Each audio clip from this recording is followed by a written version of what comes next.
pop goes the culture.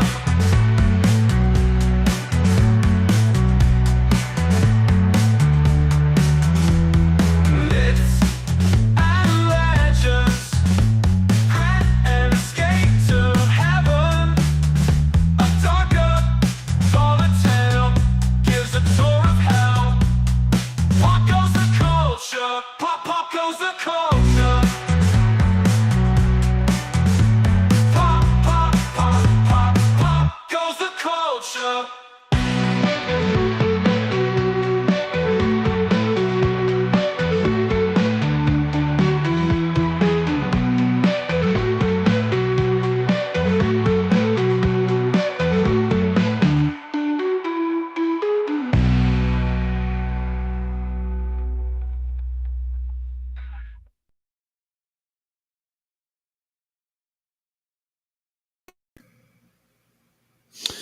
All right.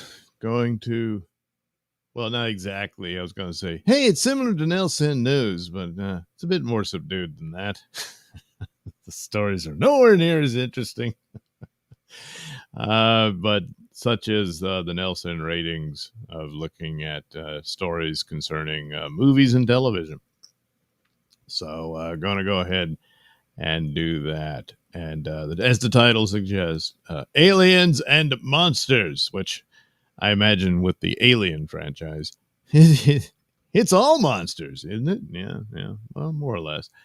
So here we go. Of course, I don't show trailers because the rules are never, standard. I'm pretty sure if you do anything with the Warner Brothers, they'll strike you or whatever. So the trailers are readily available all across YouTube, and you can check it out. But the full-on trailer for this series coming to FX or Hulu is what I think. Yeah, I think it's Hulu. Yeah, FX. Okay, it'll end up on Hulu. All under the umbrella of Disney, but nevertheless, the series that Noah Hawley has been working on and got the first real look at the whole thing, and it looks very much like Alien. Who'd have thought? So anyway, we got that not far away now for August. So here we go. The story. FX has released the full trailer for Alien Earth, the latest installment in the long-running Alien franchise. Really, you can only count the first two movies, so I would just forget everything else. But Romulus did very well, so I'm sure it's in keeping with that. So anyway, the series premieres August 12th on FX and streams on Hulu, including through Hulu and DP.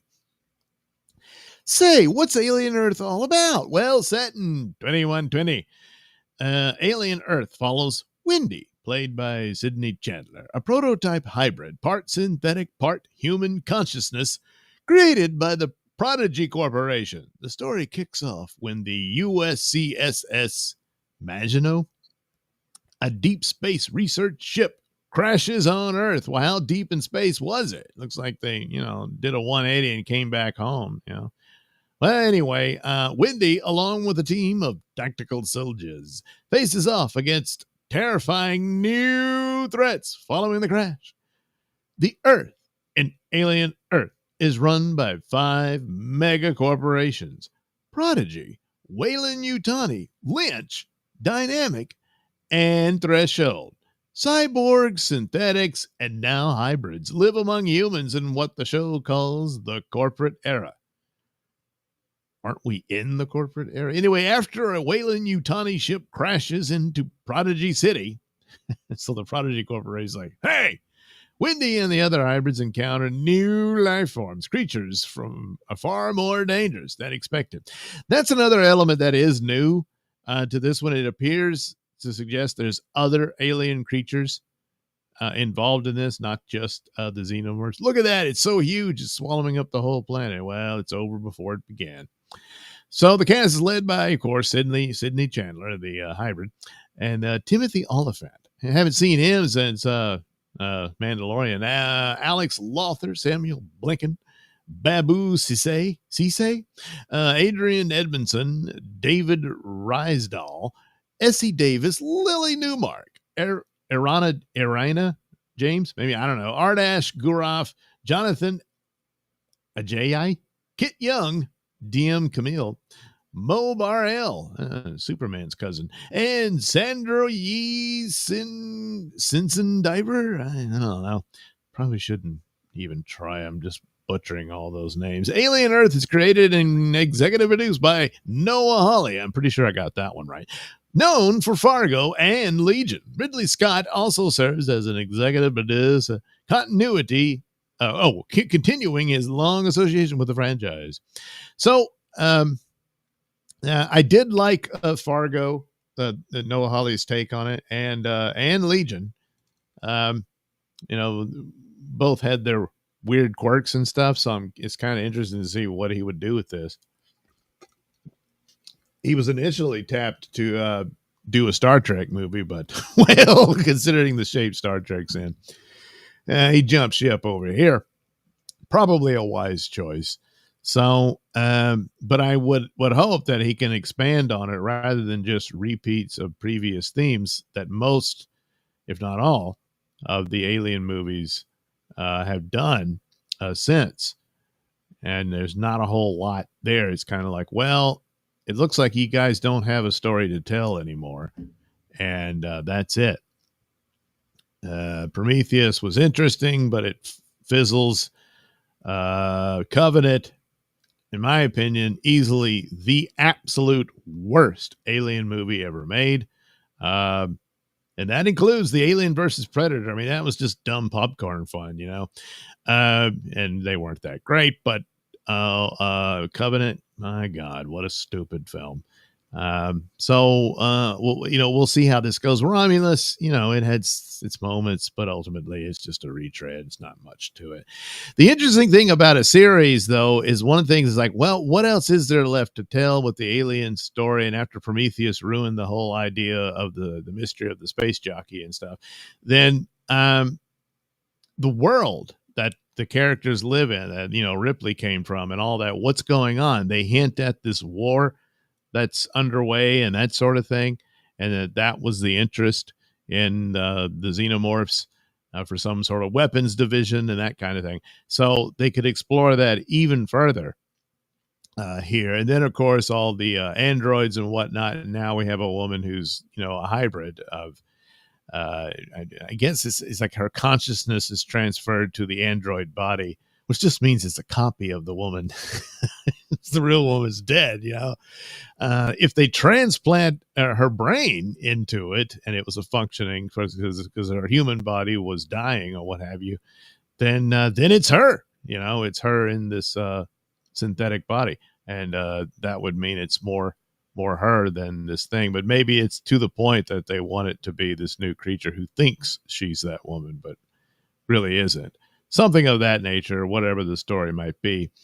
Interestingly enough, with Noah Hawley and how the Fargo approach was, I can only think of like Fargo and American Horror Story, who did this business of each season was its own thing. It was completely separate, or they did come together. I think Horror Story did that. And Fargo, they jumped through time and stuff like that through it, in the different eras of whatever.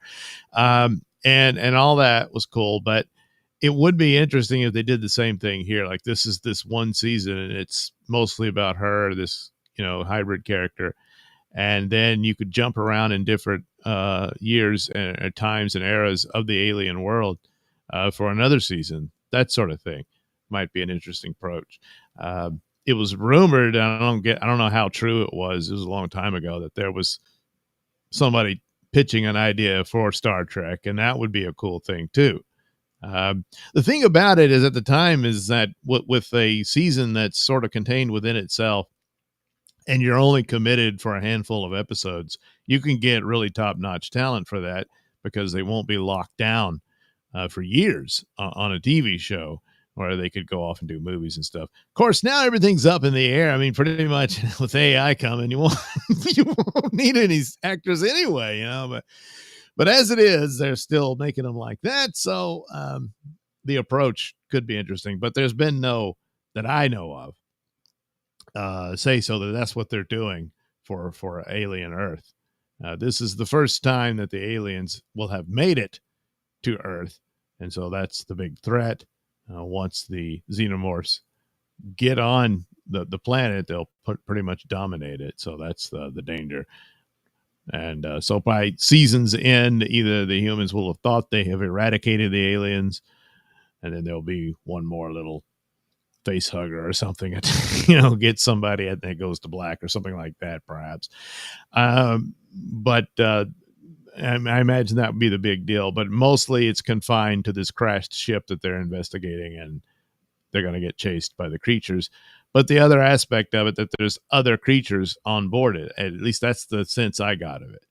And that's another interesting take to it. And it expands upon the world of Alien. Oh, yes. Yes, it does. Make sure this is... No, it's not. Okay. Yeah, I got to do it like that. So we should be on there. Okay, cool. Jason Shelley says, morning, Doug. Hello, morning, Jason Shelley. Jason Shelley says, I just watched Alien for the first time on Monday night. Oh, wow. I started Aliens, but haven't finished it yet. Well, I don't know what you thought of Alien. I think it's one of the great one of the best sci-fi horror films ever made. And Aliens, it's pretty damn good. As sequels go, that's probably the best sequel to any great film. And that's it. I mean, you can watch the other ones just for the hell of it, I guess, if you want. But really, those two films, for the most part, are the only Alien films. Maybe this series will get close to that level of it's not going to get close to that level. But if it's just really good, then it'll be a good supplement or follow-up to it. And that would be great. But anyway, I'm a little dubious of that. But just to be entertaining at this point, because I've for years been very, very disappointed in follow-ups to Alien, despite how much I loved the original and the sequel, even though they're very different from one another. And that's actually one of the clever aspects of it. Whereas Alien's a horror movie, Aliens is a war movie. It's that kind of thing. And, there's elements that repeats, but not to the extent of just being a retread, which was quite the achievement on their part, or Cameron's part, and in the sequel. So anyway, here we go. Meanwhile, let me start over because I'm going to clip this for shorter videos later. Meanwhile, Alien Romulus is getting a sequel because despite my not being all that impressed with it, a lot of people were. There was great interest in it, so it made its money. So what do? You make another one. So there you go. And they'll start filming in October. So another Alien movie is on the way. Director Fede Alvarez. Is it Fede? Yeah, Fede. Alvarez confirms that pre-production is underway for the sequel to Alien Romulus, the hit movie that continued the franchise, released last year. While appearing on the Maria Nocturna podcast, Fede Alvarez confirmed that pre-production is underway to the sequel to Alien Romulus, with filming. So you're repeating yourself. Alien Romulus, directed by Fede Alvarez, brought the iconic xenomorphs back to their horror roots. The film followed a group of young colonists on a derelict space station who stumble into a deadly encounter with the franchise's infamous creature. Set between Alien and Aliens, the standalone movie earned praise for blending practical effects with new lore. Yeah, that's one of the good things they did. But most of the effects were pretty damn good. Some of it is like, especially with the damaged android scene. And I don't want to spoil it. If you haven't seen who appears, but probably needed to turn a few more lights off to make that work. But anyway, it opened to good numbers, pulling in over 105 million domestic and over 350 million globally, strong enough for 20th Century Studios to greenlight the sequel so quickly. The halitosis from the xenomorphs is got to be god awful. I mean, it's going to burn. They have acid for blood. I don't know about their saliva. They sure have a lot of it, but I don't know. It probably at least stings, you know. Anyway, Alvarez teased bigger plans for the future of the franchise. As in a previous interview, he talked about the idea of a surprise crossover between Aliens versus Predator. He says the best AVP will be the one that you don't know is AVP until the other guy shows up. You think you're watching a Predator movie, and then fucking hell, it's a xenomorph, or vice versa. So you pretty much spoiled what you're doing. So, I think it's pretty much cat's out of the bag on that. They're going to cross them over. Still chasing Marvel Universe type aspects to filmmaking, you know. While there's no official confirmation of a crossover yet, between Alvarez's comments and Dan Trachtenberg's recent remarks about Predator Badlands expanding the universe, the groundwork may already be in motion. Well, if Badlands burns and flops really bad, then forget about it, you know. Recent rumors do offer an Aliens versus Predator rebirth is happening. You can read our breakdown on the AVB rumors here. That's okay, I already did. So, Alien Earth, of course, debuts in August, and they're beginning to work on the sequel to Alien Romulus. Oh, yes. Oh, yes. So what about Trachtenberg hinting at Alien versus Predator? Well, that's exactly what he did. So he talks about a bigger universe. So during a Reddit Ask Me Anything, Trachtenberg, who directs Predator, Killer of Killers, and the upcoming Badlands and Previously Prey, responded to a fan concerned that the Predator franchise might feel too small if it keeps revisiting Earth. Both Killer and Killers and Badlands make the universe so much bigger. Yeah, because Badlands... Now, Killer of Killers is the video game, and you go to different eras, but it seems to be mostly Earth. But I think there's some outer space stuff there, too. But Badlands, that's all on an alien world. And it centers on the Predator himself. While the remark could actually mean a lot of things, recently saw that big rumor that both Killers of Killers and a Badlands could be laying the groundwork for a full-on Alien versus Predator reboot. You can read our breakdown. Yeah, I already did. Burr. No, really, they're talking about crossing it over. Burr. In a separate AMA response, Trachtenberg explained why Predator Badlands, due out November 7th, centers the story on a predator instead of a human. So many sci-fi films feature creatures and alien races as the sidekicks or villains. I just thought, how cool would it be to see a movie where the creature was the main character? Huh? Yeah? Are you hyped? What if a predator was Arnold this time? Yeah, maybe. What if he's the David on a planet full of Goliaths? Was that the pitch, I guess? I don't know. Would anyone let me make something this crazy? Turns out, yes. With Killer of Killers releasing tomorrow. Maybe, does that mean today? When was this? Yeah, today. Okay. Well, get your Killer of Killers video game. And Badlands set for the fall. It looks like the Predator franchise is evolving fast, possibly heading toward another brutal clash with the Xenomorphs, which would be wow. Not all that wild. They've already done it. Now, those two movies weren't that great. The first one, it's kind of fun. The second one, you can't even see. It's so dark. There's no lights on that thing. So I don't know, but if they handle it better. But if it's going to be more of like what Alien Romulus is, I'm sorry. I mean, obviously people were taken with it. And it doesn't matter if there's a market or an audience for it. I'm just not part of it. It should do well, but I don't know.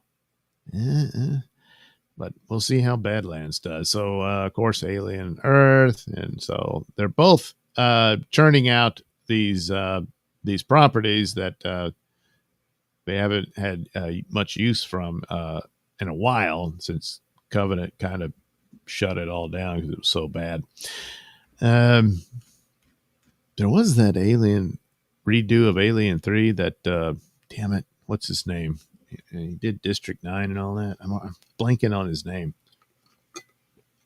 That whole thing looked really cool, and wish it would have happened, and I would have let's just accept that Alien 3 never happened, and that would have been a cool thing.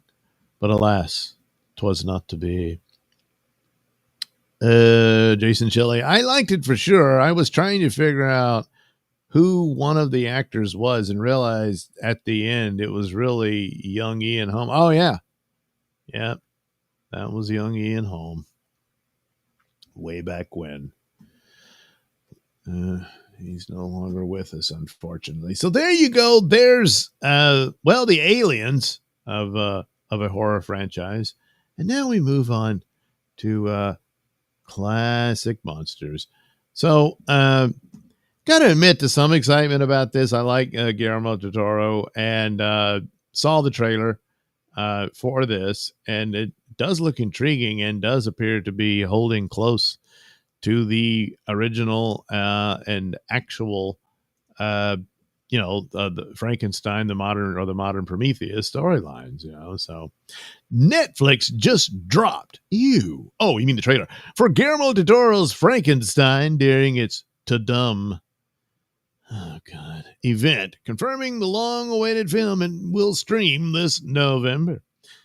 It's gonna you mean, yeah. The movie features Oscar Isaac as Dr. Victor Frankenstein and Jacob Elordi as the monster, alongside Mia Goth, Felix Kammerer, Charles Dance, and Christoph Waltz. Only monsters play God. Tease Netflix. Watch the trailer below. Well, I won't, because I never know what the rules are, so sorry. But yeah, go check it out. Frankenstein is written and directed by Mary Shelley. No, Guillermo del Toro, who has described the film as deeply personal. Huh? Speaking at a previous Netflix event, del Toro said he's been dreaming of making Frankenstein for over 50 years and has seriously worked to develop it for at least 2 decades. The character is fused with my soul in a way that it has become an autobiography. What the hell have you been up to? I mean, it doesn't get more personal than this. Jeez. Did you rob graves and stuff? Experiment on that? The trailer showcases a gothic, atmospheric take on Mary Shelley's novel, focusing on themes of obsession, creation, and loss. So there's the monster, which is supposed to actually be, I guess, Elordi laying there, but it just, it almost looks like a digital image. Everything else looks, but I guess it's just the makeup they used on him to set him up, because I remember it was one of the first images they released, and it just doesn't look real. But I guess that's with the makeup on him, it achieves that he ain't normal no more. Look, there's patches here and stuff sewn on. Even the whole leg is not the same leg. Anyway, based on the classic tale, Frankenstein follows Victor Frankenstein, a brilliant but reckless scientist, to say the least, as he creates life from dead tissue. His experiment backfires, spoiler, setting off a tragic chain of events that ultimately destroys both the creator and his creation. Oh, does it? Oh, it destroys him, but I don't know. There's all that certain that the monster died out there. But anyway, Netflix describes the plot as centering on Dr. Pretorius, played by Christoph Waltz, who tracks down Frankenstein's monster decades after he was believed to have died in a fire. Pretorius wants to continue the original experiments. What a sick bastard. Yeah, it's just all this bloody crap. It's really messy, but good thing he's got this drainage system so you can just hose all that down. Yeah.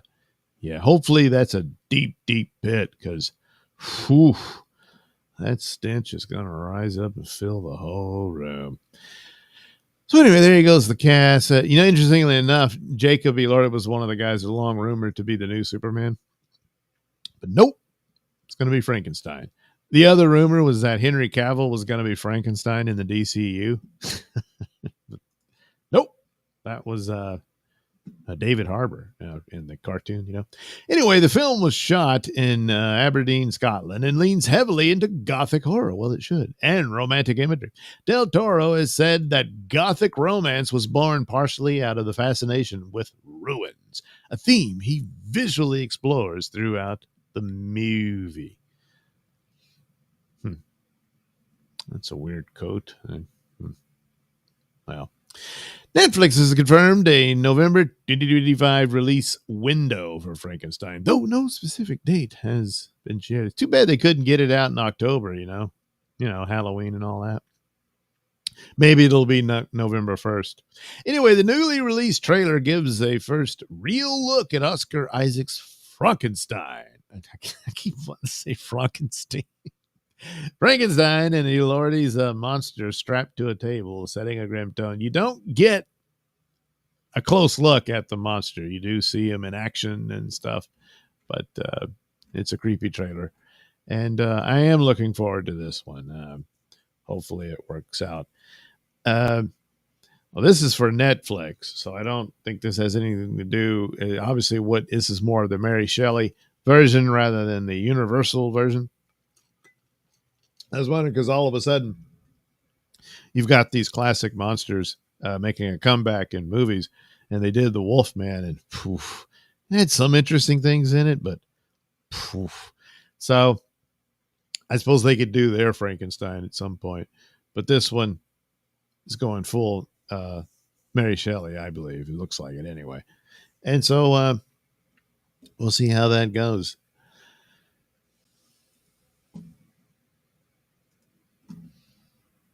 Meanwhile, another director wants to take a stab at Dracula. Speaking of classic monsters, so saw the trailer and, it looks like a Dracula movie.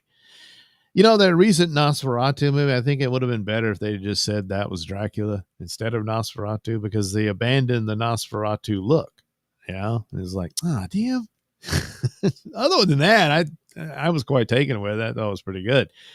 But it was interesting because the look of the vampire is more akin to what Dracula more than likely would really look like. But alas, I don't think we'll get it here. We're getting Luc Besson's take on Coppola's take on Dracula that he did way back when, it seems to be almost the same thing. So Luc Besson returns to theaters this summer with Dracula, A Love Tale. Spelling it. His take on the classic story by Bram Stoker. The trailer just dropped, and the film hits cinemas in French-speaking Switzerland July 30th, 2025. Besson is best known for The Fifth Element, Lucy, La Femme Nikita, and more. And there he is. Yeah. Besson shifts the Dracula narrative from Victorian England to Belle Epoque Paris. I don't know. Okay, Paris. The film follows the infamous vampire as he becomes fixated on a woman who looks like his long-dead wife, Elisabetta. Mirroring the original tale where Dracula sees his lost love reincarnated centuries later. Yeah. Zoe Bleu plays both roles, Elisabetta and Mina. She's the daughter of Rosanna Arquette and was last seen in Le Grand Bleu. So there you go. Or Le Grand Bleu. So a lot of it is very similar to, the Francis Ford Coppola Dracula that was supposed to be another, more loyal to the original story and all that. And it looks like they're going to zero in on this tragic romance aspect of it, which I prefer. It's the elements in the story, so you can have it in there, and it's part of what his motivation and drive beyond just being a vampire. And there is this tragedy to it, but at the same time, It needs to be. Yeah, I don't want to feel sorry for him. He's a monster. you know, it's so more of the vampire as monster. We've had enough. We've had decades, really, of romantic vampires. And not just with Dracula, just quite. I mean, uh, Lestat and the Twilight things and all that stuff, and then TV shows of cute vampires and teenage girls and all that stuff, and not interested. I like it better when if it's going to be a horror movie, it's supposed to have some horror in it. Yeah. So Besson says the role of Dracula was specifically written for Caleb Landry Jones after the two worked together on Dogman in 2023. He praised Jones as folly talented, comparing his presence to Gary Oldman. Well, there you go. Gary Oldman he's basically redoing that movie. He also called him kind, low maintenance, and a joy to work with. Well, there you go. So, yeah, it seems like a remake of the Coppola take on Dracula, even with it's not the same hairdo, but it's still weird, you know? So, well, I'll see how it goes. I'm pretty sure I'll watch it, but whenever it gets a more international release, I suppose. But yeah, not as excited for this one as Frankenstein.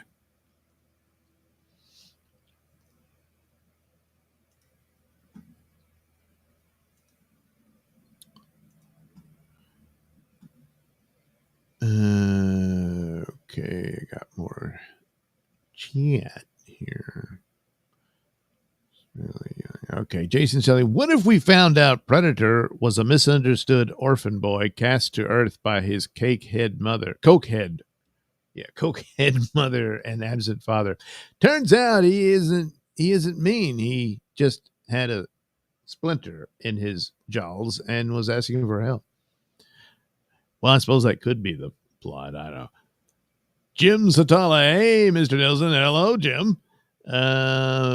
Captain Finity, Timey Wimey Limey, Frankenfurter. Yeah, that could be. Jim Satala. It's me, Jim, Doug. Hi, Jim. Jason Shelley, Ovaltine, Vom Milk, perhaps. Captain Finity, Timey Wimey Limey. Jason, which version of Alien did you watch, original or director's cut? Oh, yeah, that's a good point. Yeah.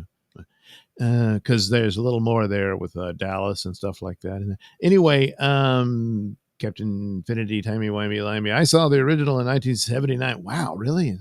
But I first saw the director's cut in 2025. Yeah.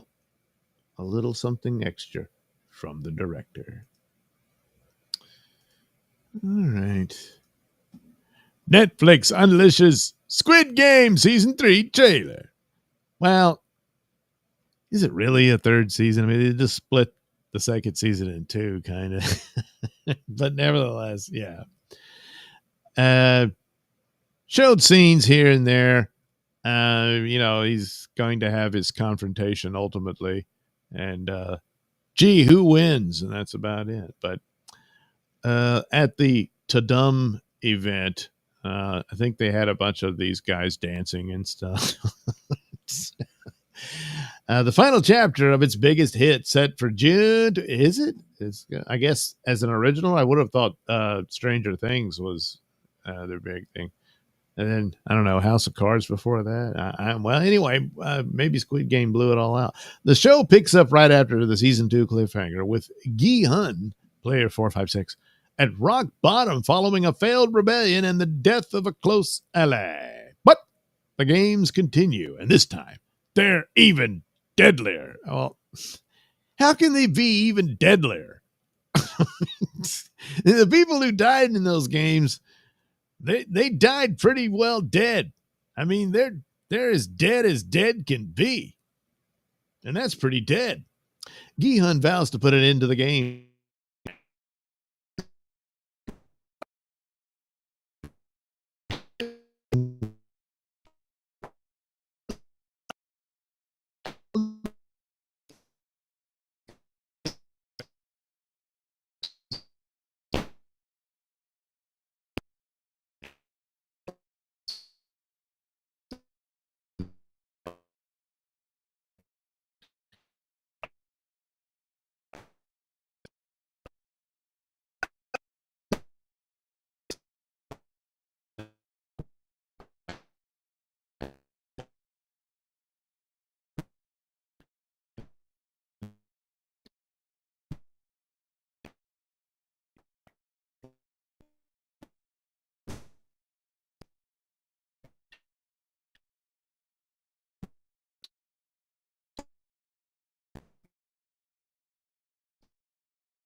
employee. I mean, right now, isn't it like Lilo and Stitch is kind of their biggest movie for the moment, and other movies aren't doing so great?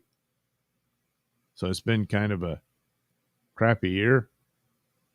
So it probably doesn't amount to a lot, you know. Without any actual numbers, I don't, what's the metric? So, speaking of ploys, the shield sites are still running with the BS that movie ticket sites crash due to the high demand of ticket sales for Fantastic Four. Again, as Matt McCloin went over this yesterday, like 12 Marvel Shield boys reported sites were down on Down Detector. All the Shield sites followed suit and ran with it, and still are. That's where you get your news from. Hilarious. So I guess it wasn't down. I didn't really pay attention, Hi, girls.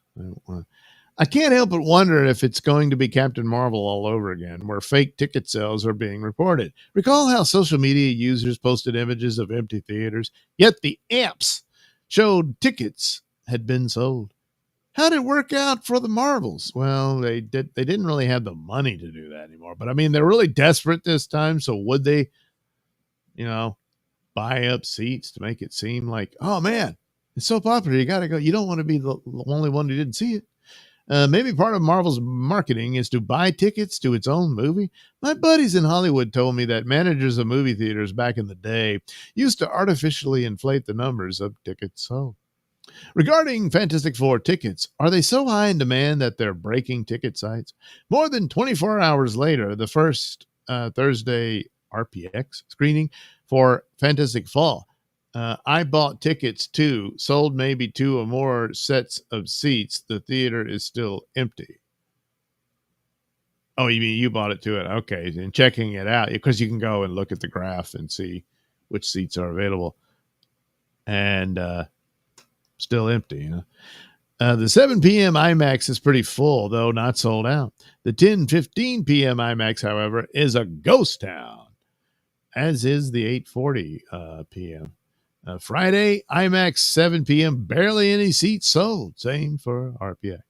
Of course, it is still early. And I remember early tickets for Minecraft. That's another, Minecraft was the other big hit. Well, Lilo and Stitch, that's one of their live action remakes. Yeah. But Minecraft did very well, But it's like a new, there's never been a Minecraft movie before. So at least, I mean, it's based off the game and everything, but still, at least that was something new.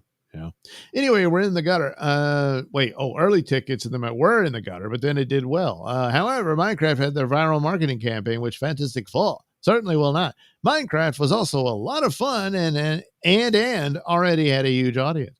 Marvel's Fantastic Four looks pretty boring, to be honest, and follows Marvel's big bombs of Thunderbolts and Captain America: Brave New World.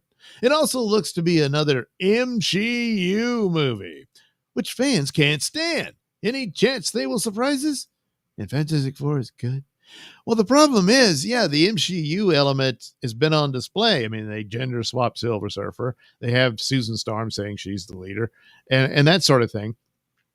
And even if that's not entirely the case for the film, well, Silver Surfer is a woman, but even if for the most part it's it's not gender politics crap, although they flat out said it was. So it's gonna be.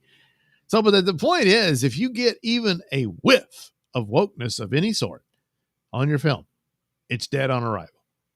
No matter how unfair that might be, because your film isn't really all that woke. It's a terrible idea. Stop doing that. Stop race swapping. Stop gender swapping, at the very least. But they, can't help themselves.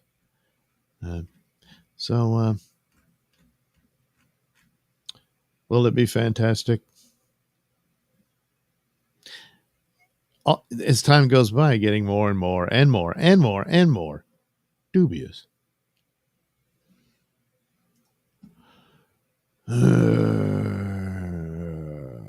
Captain Infinity. superhero. Wow, yeah, I read that one. Yeah. A. Thompson. Hey, Doug, how are you doing? I'm doing all right. A. Thompson. 1979 was 545 months ago. Not that long ago. I don't know. It seems like a long time ago to me. Hey, Thompson, I'll go see anything in IMAX that was shot in IMAX. I would highly recommend it, Doug. Yeah, no chance of that for me, but I certainly understand the sentiment. Yeah, yeah. Well, let's move on to another superhero. Since the Fantastic Four seems to look like it's going to be pretty bad, that's good news for Superman. But, well, Kevin Smith says Superman is political. But who asked for that? Well, nobody, but it is Kevin Smith. But it's not about his movie. He did lie about his He-Man cartoon. All right. Just when you thought Superman might go back to being a fun superhero flick, well, yeah, I was hoping it would, but Kevin Smith seemingly confirms what many fans had been worried about, that it's all about politics.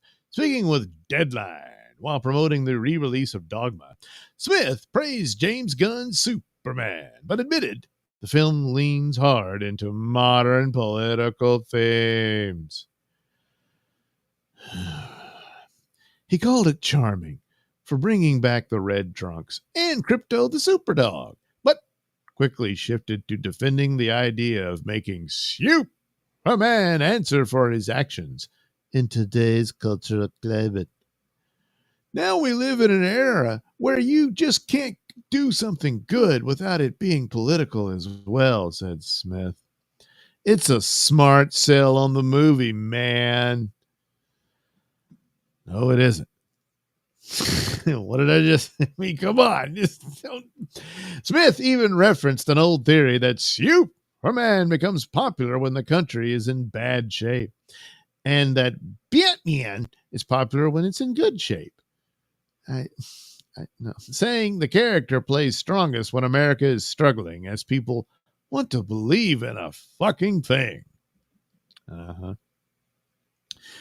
There's this theory that I didn't come up with. It's been around forever, where whether Batman or Superman is ascendant and dominant in the culture has everything to do with where we are as a country.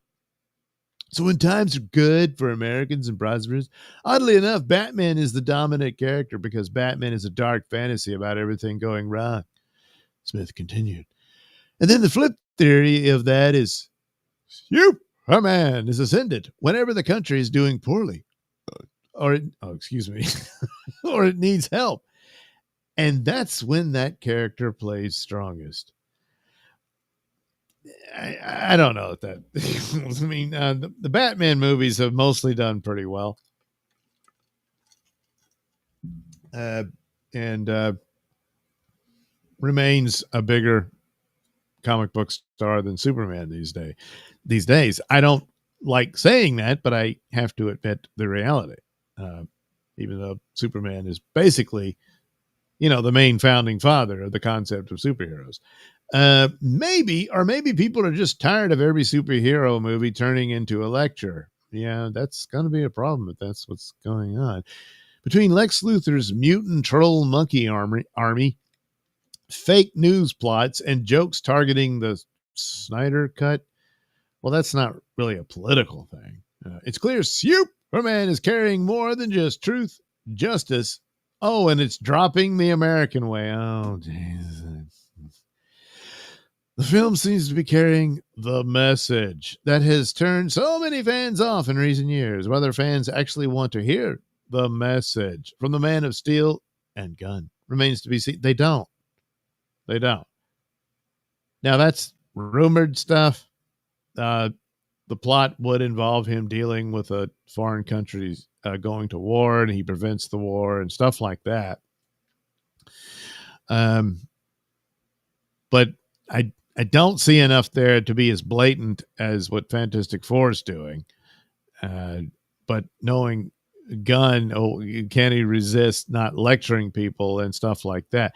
A few lines here and there might not be all that much, but it's enough. You don't want to kick people out of your movie. That's the experience of a movie. You want to be immersed in it. And if someone's going to start preaching about whatever, it is a big element that kicks you right out of the flow of the film. And it's kind of hard to get back into it when you do stuff like that. So that's a big problem for it. And you can have a good opening weekend, but it could immediately plummet if the word of mouth comes out. Well, it's all preachy and whatnot and that sort of thing. And then, well, never mind. Yeah. So, at the end of the day, maybe audiences don't want politics in their popcorn. Maybe they just want Superman to save the day without an agenda. Well, the agenda would be to save people, but, I get the point. So, I don't know. I really want it to be good. But like I said, I don't know. Is his pants falling down? What the hell? I don't know. Well, hopefully the movie won't fall down.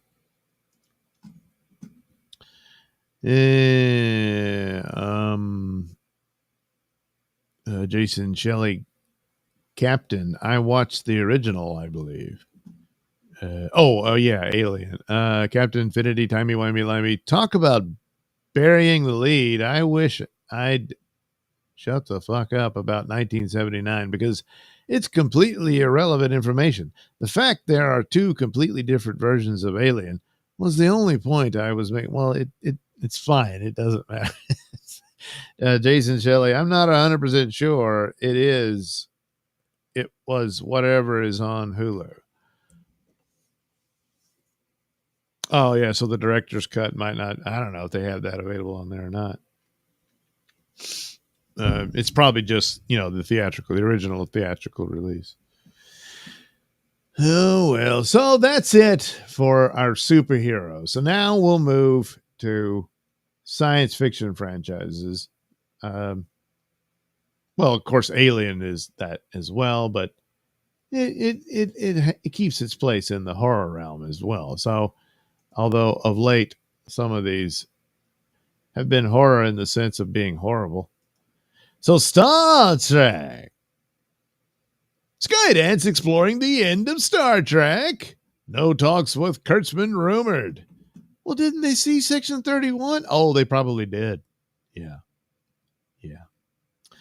A new rumor claims Skydance is seriously considering ending its relationship with Alex Kurtzman's secret hideout production company, effectively shutting down the current Star Trek era, fine by me, and putting the franchise on hold.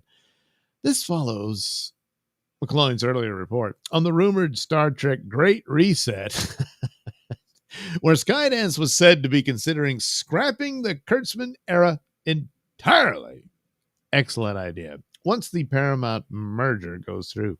Now a new update from the same source offers even more detail and a possible timeline. According to the report, Skydance has been seeking legal clarification on what happens if they don't renew Kurtzman's deal. A strong sign the studio may be preparing to move on once the Paramount merger is finalized. It would be interesting to see and read the contract deal they had with Secret Hideout. Because if there's one thing it appears Kurtzman's really good at is writing out a contract that locks in the company he's bilking. Because he should have been given the boot a long time ago, and you have to conclude there's some reason why they just can't. It's also claimed that no discussions, formal or informal, have taken place with Secret Hideout about extending the partnership. Even more telling, Skydance is reportedly asking how soon they can bring in a new creative team after Strange New Worlds wraps, suggesting the decision may already be made. But even if Kurtzman is out and a new team is fast-tracked, fans likely won't see anything on screen until 2029 or 2030 due to the typical production timeline. Yeah, that's the problem. The years have been wasted on pure shit. And that's unfortunate, especially when you're old like me.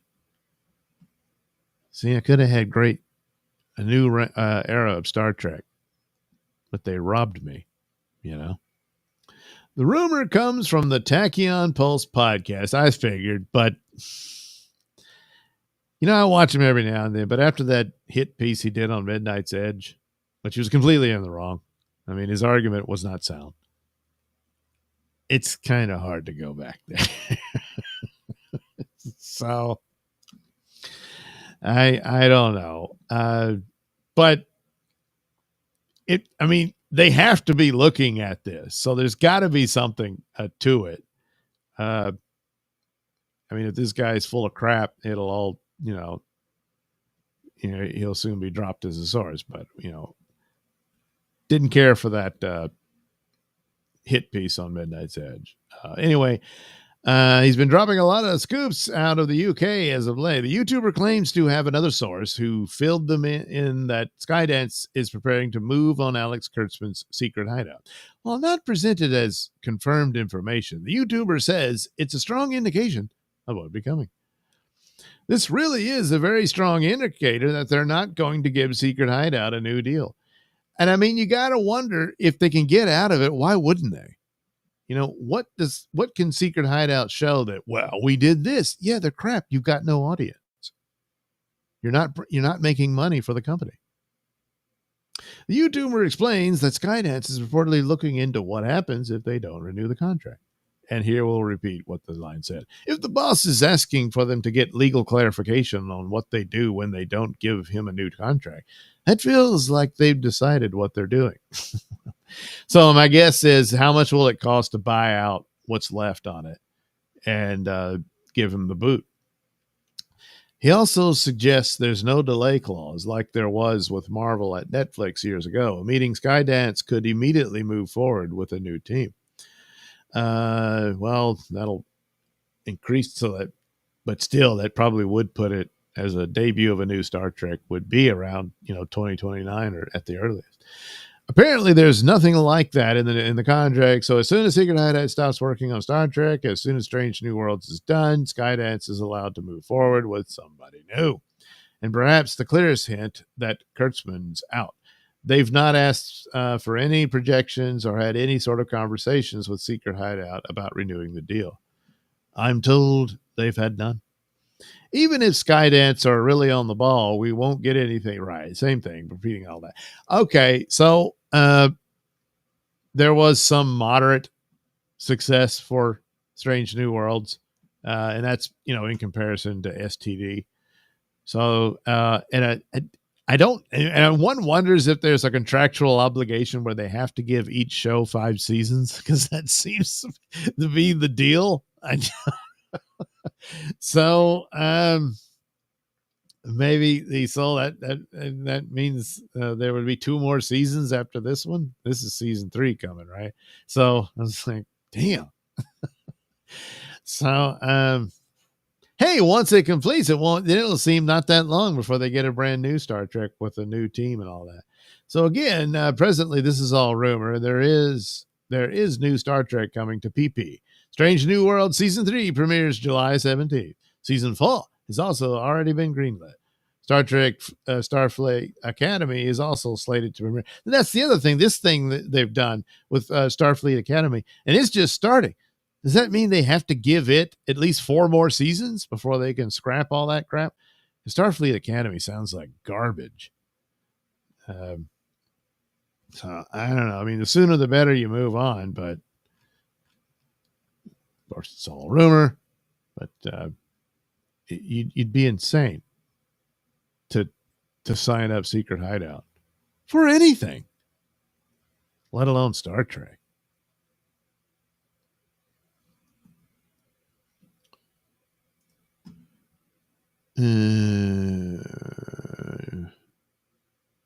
A. Thompson, Teacher Crimes. Oh, sci-fi. A. Thompson, anything good on Netflix this weekend? I don't know. Maybe. I'm going to continue catching up on Black Mirror. That's about all I'm doing. So finally, I'll end with the other troubled, sci-fi franchise. Filoni and Beck replacing Kathleen Kennedy as new heads of Star Wars. Well, who else? Nobody else wants it, really. Looks like the change is finally coming to Lucasfilm, according to The Hollywood Reporter. Longtime Star Wars vets Dave Filoni and Carrie Beck are being eyed to replace Kathleen Kennedy as the new leads of the studio. While outside names were rumored, insiders for the site claim Disney is likely to promote from within, with Filoni and Beck stepping up as co-leads. But I thought Favreau, yeah.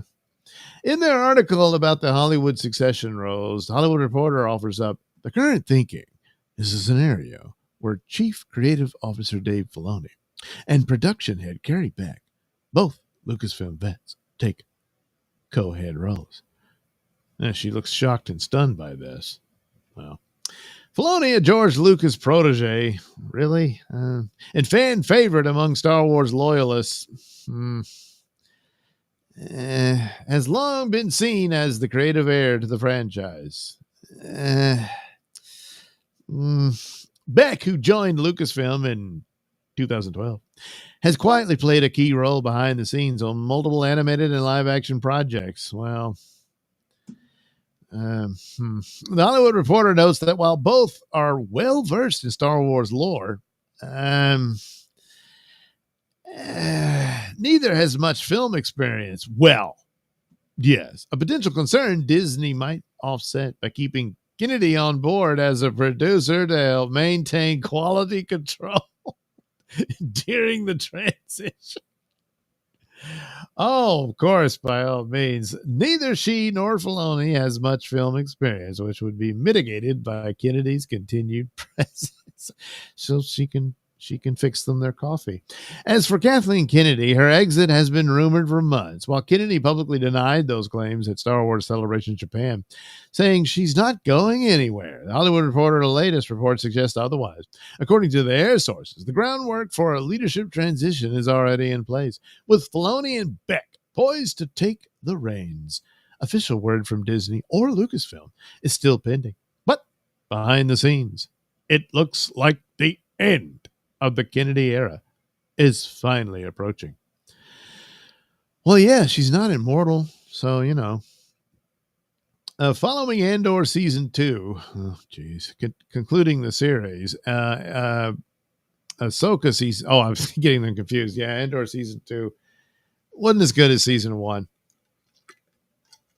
but it is one of their better shows, but considering everything else is pretty much crap.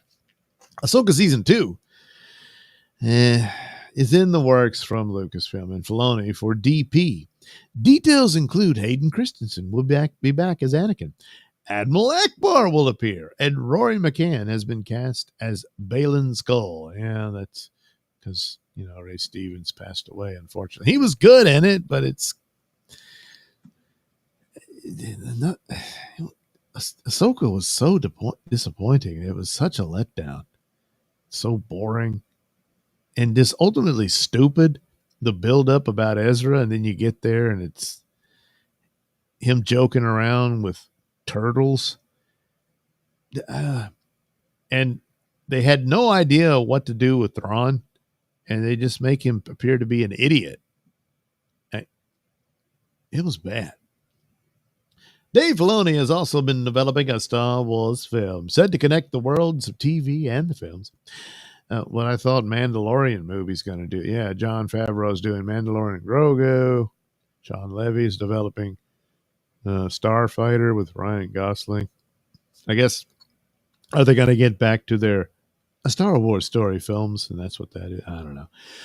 But it hasn't officially announced as going into production or given. I thought he was, wasn't it supposed to be heir to the Empire and try to sort of cobble together that narrative with your broken franchise? Oh, well, who cares, because he was in charge of that Ahsoka series, and I'm like, that's what you can do, huh? Yeah, nowhere near enough to try to resurrect the corpse of Star Wars. And it is indeed a corpse. I don't like saying that. Well, what do you want me to do? Lie to you? Yeah. A. Thompson at Captain. Those 1970s movies, when they restore them, are worth checking out. They shot those on actual film. They are able to restore it very well now. A. Thompson. So if you were watching the new Alien, it must have been amazing. I'll check into it. Another thing to check out is Sony's Bravia Core streaming service. Sony is getting all their old films 4K HDR. A. Thompson, Sony Bravia Core movies are amazing. The original Ghostbusters on there is simply amazing. They have Jaws on there in 4K UHD HDR. It makes you realize cameras were better back then.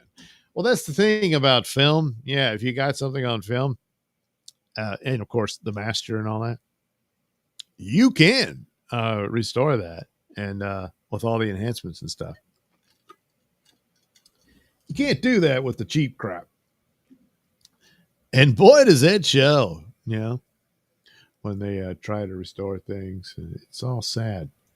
And it's one of those things that seems to reinforce you can't go home again, Oh, well, whatever. Thanks for stopping by and watching me talk about these movies and shows that, I don't know what to tell you about Star Wars other than I think it's over. But, if you're going to get good shows and movies out of the deal, then hopefully I'm wrong. I don't think so. But for the rest, I don't know about Star Trek. Yeah, damn same thing. But for the rest, I don't know. I'm going to see Superman and Fantastic Four, especially Superman. So I'll see Squid Game. Yeah. And I'm going to see the Alien and the monsters and stuff. A little concerned about Dracula. Might not be worth the trouble, but I'll give it a shot. So there you go. Something, I guess, to look forward to, more or less. I mean, there's got to be some winners in there somewhere. It's a lot of stuff. That's it. Yeah. Anyway, I got to go to work tonight, so I'll soon be going to bed. At this ungodly early hour, I work nights. That's how that works. Yeah. Anyway, thanks for watching, and we'll visit again soon. Here, from me. Have a good rest of your day.